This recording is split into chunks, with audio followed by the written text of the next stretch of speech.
Hi, I'm Robin Boyce for City Corner. We've got a lot of great things to talk about that are going on here in the region. We'll be right back.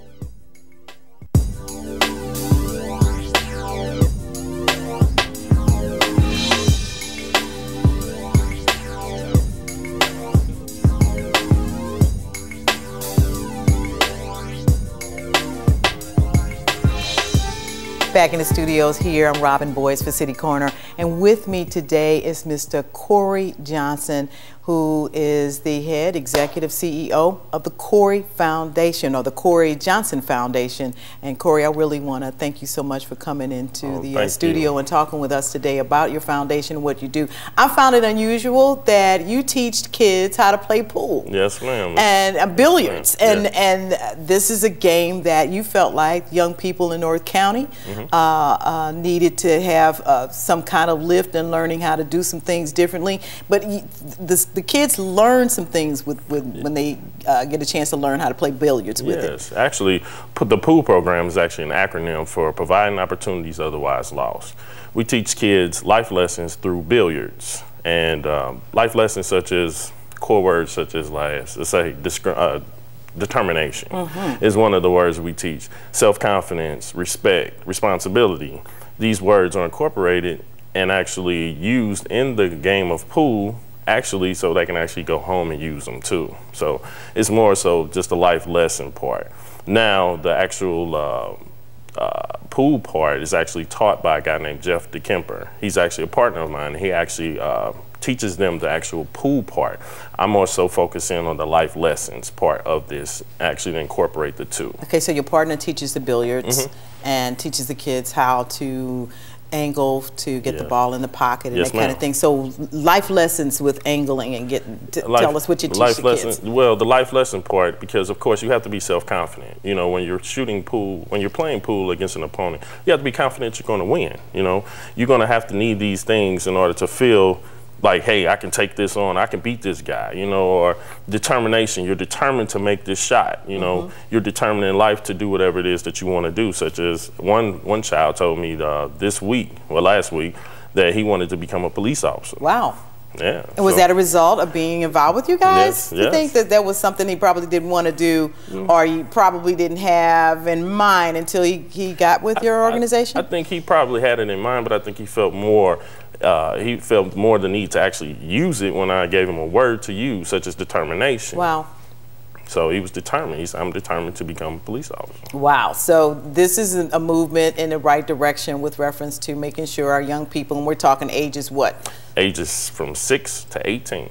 6 to 18. Are kids steady coming? How often do you meet? That's probably a good question. We meet once a month, every second Saturday of the month. Okay, and where? At Qtopia, 11824 West Florissant on the lower level. Okay. So and we have new every time we meet, we have a new set of kids sometimes. Really? Yeah, we do. So people are bringing young people in, and as they hear about your organization, and you're asking, because we had some photographs that you sent us that we've been showing, where there's lots of young people and young girls too that are coming in and learning how to play. Teach young, yes, ma'am. It's a lot. You know, pool is very universal, man. I mean, you have women that play, you have men that play, and it's a lot of women out here that really know how to play. Yeah, I like playing. I do pretty good. Yes, I do pretty good. So, with your foundation, you do some other things too. Yes, ma'am. We have another event every year in August. It's called Can Skate, which is an annual back-to-school event we do, and the children, they actually admit the admission fee to get in is actually 5 non-perishable food items, which they pay to get in, and they can skate for 4 hours. That includes their skates. That's a long time. Yes, ma'am. You'll be amazed at those kids. They roll. But they love it though. Yes, and it's ma'am. activities, and it keeps them busy. Now you're working primarily in the North County area. Yes, with the pool program, the actual Can Skate event is held at St. Nick's Skating Rink off 18th. St. Nick's. Yes, Wow. ma'am. Yes, ma'am. That brings back lots of memories for me. I used to skate down there as a young person. So down in North City, you're teaching young people, come on in, give back. Yes, ma'am. And basically by giving some perishable, some foods that are available for homeless people. Is that who you're giving it to? We actually donated to another nonprofit organization called Haven of Grace, which is a home for pregnant teenage mothers. It's actually off Warren, 1425 Warren, and we take all the non-perishables that we have and we donate it to them. Wow, you know, this is awesome. You're a young man here in the St. Louis area, born and raised here. Yes, ma'am. What made you want to do these kinds of things and give back to young people like you're doing? What sparked that in you? Well, two things actually. One thing is I wanted to be part of the solution and not the problem. It's a lot of people that go around talking about how bad these kids are, or these kids have no direction, and that is true to a sense. But what are we doing to actually turn them to do something positive, to show them, you know, to show up and show them? And this is where I felt like this is something I needed to do, and I chose to do it. Okay, so did you get involved because of a mentor of yours that showed you something different, or someone influenced you? Well, it's several people. I mean, it's so many different people. You know, it's kind of a gumbo of people, you know, that actually helped me. I like that, a gumbo, a village. Yes, it's a village of people, you know, that actually help create and make who I am right now. You know, I can't just single out and say that person. It's so many different people. So I'm blessed to have known them. Some people are still here, some people are not, you know, and I'm still blessed to have come in contact with them. So you've got some opportunities to do some really good things here in the St. Louis area, and you're continuing to do them with young people. Some of the things that we've seen going on here within the last 9 months or so, where do you think this is all going to come to fruition, or are we going to see some things change here in the St. Louis area? Oh, we will see some things change. You know, I think with steady working with these younger kids, getting them to understand core values such as respect, responsibility, like I teach in the pool program.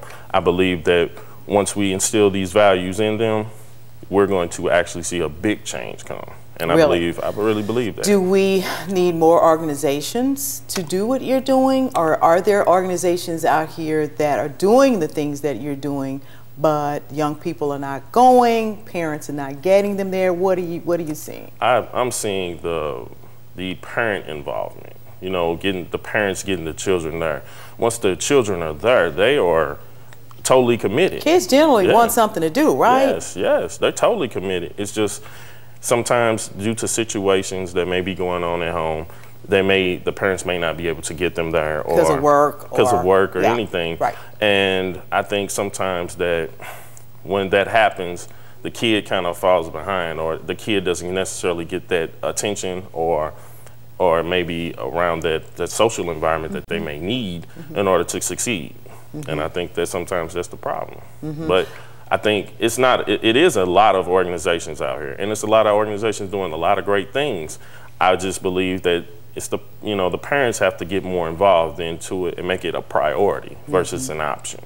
Right. What can individuals in the St. Louis area, you've got the commissions that are getting started up, you've got a lot of churches that have been really totally involved. What can we as community leaders do to get parents to understand how important, no matter what it is you're doing or what it is you have on your plate, that you've got to surround yourself with a village, and you got to get your kid there to whatever it is that's going on that can help them? Ooh, that's you know, because I mean, a lot of times that's what our teachers are saying, principals are saying at schools. we really would love to get that parental involvement here, Yes. or when people get some great organizations going, it's always the parental involvement that's the kicker for them. Yes. It's like, if I can get the parents involved. Yes, So ma'am. how do we do that? How do we get the parents understanding, wow, this is really, really going to make a difference, not only for your child, but for this community in the end? And I think that goes back to leading by example. I think, unfortunately, the community leaders just have to stay consistent and keep going. Don't stop just because it's not happening right now. It's a process. Some people have to unlearn bad habits, you know, and once they start to see that someone's staying consistent, that gives them the courage to actually come up and want to make a change in their life. So that's just, you know, and that's a touchy subject, and it's going to take time.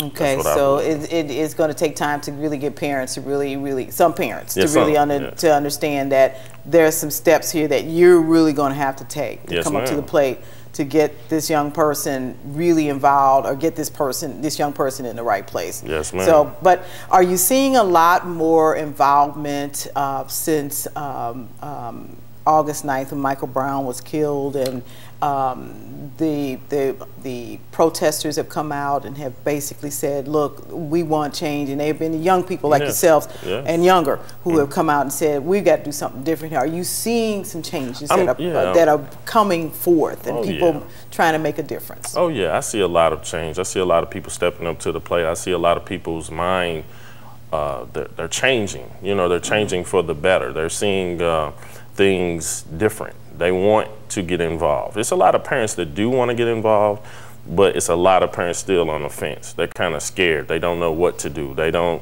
necessarily know how to go about doing it. And I think that fear sets in for a lot of them. You know, they just don't know what to do. Okay, so it's the fear that's setting in. They're not quite sure what they want to do or how they want to do it, but they know they've got to do something. Yeah. You have had to deal with something that has come into your life with your own, and we're going to talk about that in the next segment. It's called autism. Yes, ma'am. And we're going to get more into that end of it, and it's something that we don't hear a lot about African Americans talk about, especially African American men. Yes, ma'am. So we're going to talk more about that when we come back here on City Corner.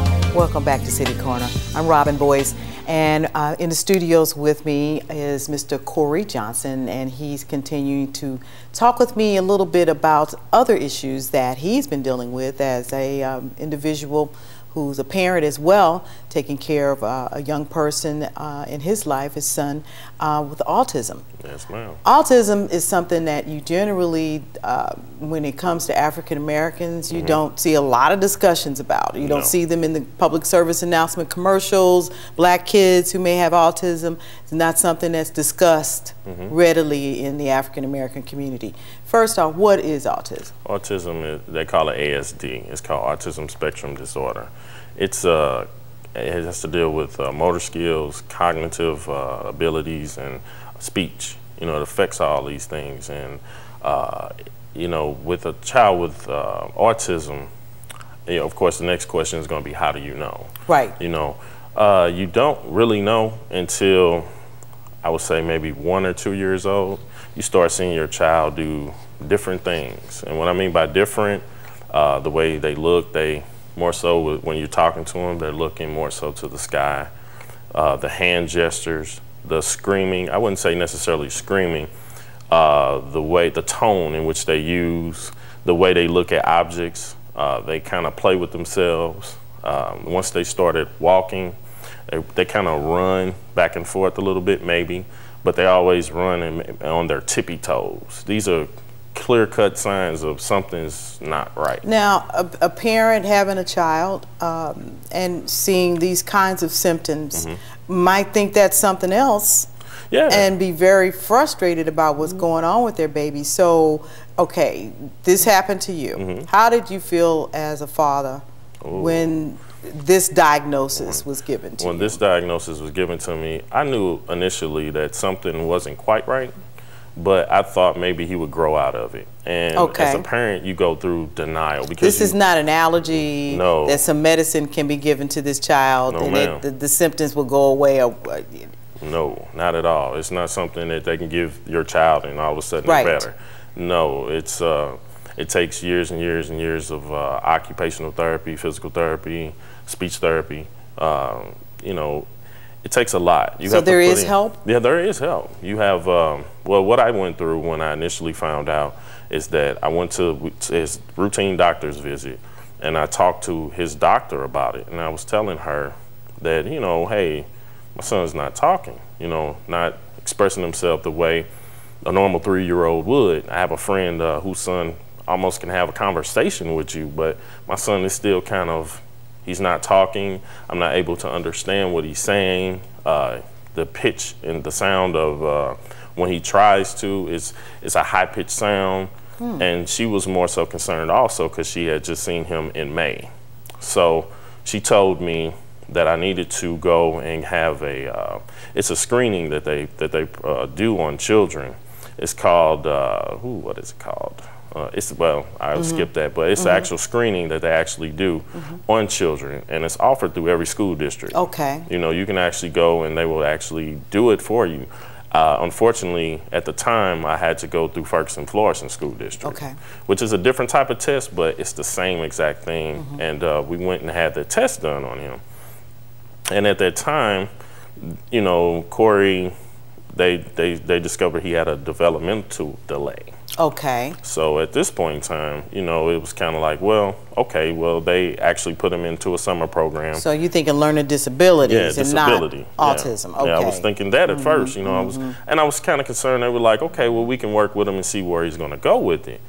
Okay, so he started going to an early childhood program in Ferguson Florissant, and which was well, you know, he was mixing with kids, you know, because Korey was kind of reclusive. He didn't want to be around anyone for real. He just kind of was in his own world at one point in time. He started hanging around more kids. He started, you know, you could see him kind of change a little bit, but they didn't have enough data from that point to the end of that session to actually diagnose or give anything. So he started school in September, well, in August of that year. And from August to October, they had enough information, enough data to actually diagnose him with autism. Okay, so they diagnosed the autism. So is he in regular mainstream school at this time with the autism? Yes, ma'am. Really? And you know, at that point in time when they diagnosed him, I knew, but I didn't want to face it. You know, I didn't want to hear that something's wrong with my son. Okay. You know, I wanted to hear that maybe it was just a little hiccup and he'll be okay. When you hear something like that, a diagnosis like that, it's devastating. It's a devastating feeling. It's the worst feeling you can possibly imagine, hearing that from a doctor to a father. You know, his mother was the same way, you know, but for me, it was that I had to be strong for her as well as myself at that point in time. And what I didn't know then was that that's a lot of pressure. That's a lot of pressure to be under at all times. You know, it makes you angry. It makes you have to be strong at the same time. You don't want to show any weakness. You know, we have this misunderstanding of what strong is. A lot of men do. And we think strong is strong. No, mentally strong. We always have to be on edge, and that's not true. Now, did this diagnosis cause issue between you and the child's mom? No, it didn't. You know, it didn't like that. You know, it wasn't never like that. We understood what was going on, and together we worked together to get him the help that he needed. But you see relationships. Oh, yes, yes. Just obliterate because of a disability of a child. Yeah, the disability, and again, the spectrum is different. You know, it's 1 to 10, let's say. One being the worst and 10 being Asperger's in this case. And a lot of people can't deal with the constant the meltdowns, the issues at hand, and stuff like that. You know? And that a child might have. Yeah, at any time. You could be at McDonald's, you could be anywhere, and a child could have a meltdown just like that. And what I mean by that is an outburst of screaming, outburst of crying. You can't get them to calm down because, in my opinion, they're trying to communicate and they can't. Is there training available or help available to parents of children who have autism that can help you deal with this? Yes, there are a lot of support groups. You can go online and find support groups everywhere. There are amazing support groups, and with me, actually me dealing with it, I chose to deal with it by myself at that point in time because I was upset, I was angry, I didn't want to face it. But you're doing something a little bit different. You're putting together sort of like a docudrama along with a good friend of yours, Mr. Michael Francis, who does a lot of these type of reality shows here locally. But you all have put together some scripting where you're going to help people actually with 3 different episodes that you're doing? Yes, with 3. One is my story, just, you know, the story that I tell about how I deal with it and how I come to grips with the diagnosis and what I did in order to deal with it, in order to come out of that dark stage, which a lot of people, you're entitled to go through. It's very difficult, it's very hard, but you can do this. It's light at the end of the tunnel. And with this episode, I would like to get more men to come out and talk about it so they can release all this anger, this frustration, this buildup of anger. Because people blame themselves for their children not having acting like a normal child. Which will you consider normal, you know? What you would consider normal. I mean, sometimes, well, my son had learning disabilities, well, it still does, but he's a grown man, and I took care of some things earlier on to help him be a functioning adult person as he is today.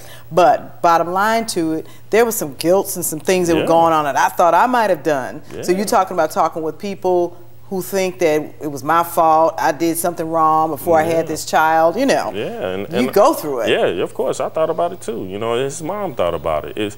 It's getting to that point of, well, what now? You know, do I want to keep blaming myself or do I want to do something about it? And that's a place where people have to find themselves. You know, I can't tell them to come and do it. I can't do that, but what I can do is I can encourage you and show you, you know, through my journey how I deal with it. Right. So in this first episode, you're going to talk about what happened, how you came to realization, and hopefully bring some people to the table that will sit down and kind of talk honestly about what they went through. In the second episode, we'll have some more men come on, hopefully, and talk about their mission, their actual journey with autism and how they actually overcame it and stuff like that, and how they're dealing with it also. You know, the third one, we're going to talk about step parents and girlfriends, people that come involved, they come from the outside. The blended family, which is already something else to deal with in life. Because the reason why that happens is because the rate of divorce and the rate of separation from those 2 parents that had that child is very high. Really? So I would think people would come together and get closer if they knew they had a child. It's pretty high. It's pretty high on that, and unfortunately, a lot of men can't deal with it. They walk away. They just don't want to deal with it at all. No. And their child's left there with mom being the strong person. Being the strong person. What made you stick with what it is you knew you had to do to help your baby? Because when you call yourself, when you say that you're a man, you have to step up and do what you're supposed to, regardless of what's given, you know, regardless of what's thrown at you or given to you. That's the bottom line. That's the bottom line. All right. I appreciate you so much coming on and talking with me about the Korey Johnson Foundation and working with the kids and billiards and pool out there. And talking about Autism Talks is what it's called? That's right, Autism Talks. We want people to look out for it because it's coming your way pretty soon. Yes, ma'am. Thank you so much. Thank you so much for tuning in to City Corner.